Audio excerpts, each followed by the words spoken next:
Nagalatagaw sa kadalanan, bit-bit ang mga botilya o di ba kaha plastic cellophane nga dunay unod nga rugby o ginasimhot. Mao kini ang paghulagway sa pipila ka masahista sa mga minor de edad nga ilahang makit-an sa Pioneer Avenue ug sa Papaya Street, Barangay Dadiangas West, Jensan. Matod ni Lady May, matag alas 10 sa gabii, nagagawas ang grupo sa mga kabatan-unan ug adunay pipila kanila nga magukdanay tunga sa dalan. O ginatago, ginatago mo nila sa gilid ma'am niya. Dili nila ginagunitan ma'am ba. Siguro siguro sa plastic, ang uban mo gina plastic nila o niya ang uban sa kanang botilya gud nga kanang mga soft drinks ano ba. Ginasimot nila. Naman sa kanto na kanang lote gud.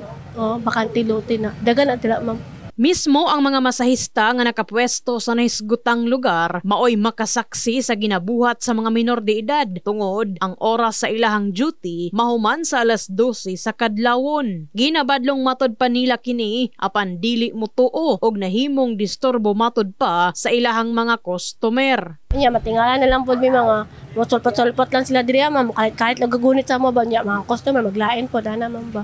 Mong kinasita na mo niya mga gay man pag ulo wala pa may mabuhat kay lagi dili po na mo count sa unsa pud mo syempre wala pa may mabuhat mo na uy ako madiriya kay na mga ginahilot ay karong pag ano nila kay syempre tama na gud sila gud tapos ano pa kay sila ring open kay lang pag bulka-bulka nila ba kay napa silang kamuta na ba walang gid na to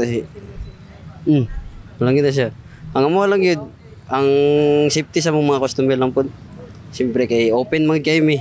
Dapat daring aksyonan din ba? Kay sa bagay ginaaksyonan man nila pero diligin nila dayon manadakman kay aptikid kayo. Sa bahin sa kapulisan sa Pendaton Police Station, ilahang gina-rescue ang mga minor de edad.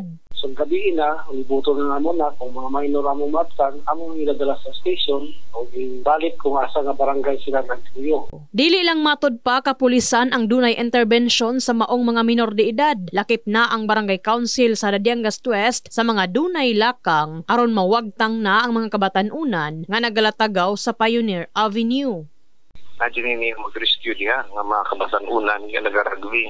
In fact, nga naganit nga orag 3 times nga nang orag mga dakpan dyan mo nga actual nga na ang mga kabataan. So, ang among intervention kay mga minor mo kung uban ini, gidala na mo sa crisis center katong 15 below. Kaya di man po ang ilang crime nga gibuhat is di man gud nga spread mo sa orag na nag-standby diha. So, muna nga ang uban, padala mo sa crisis center for counseling. Tapos pangitaon ang mga ginikanan, kung walay ginikanan, katuilang guardian para mauban sa counseling. Kasagaran, community service, yun ang ilang may tabong ka ng palintihon, pagtuon sa barangay mo ng schedule na, pero ka na siya na nag-assist ang social worker. In the heart of changing lives, kini sa Enami Mugpon, Brigada News.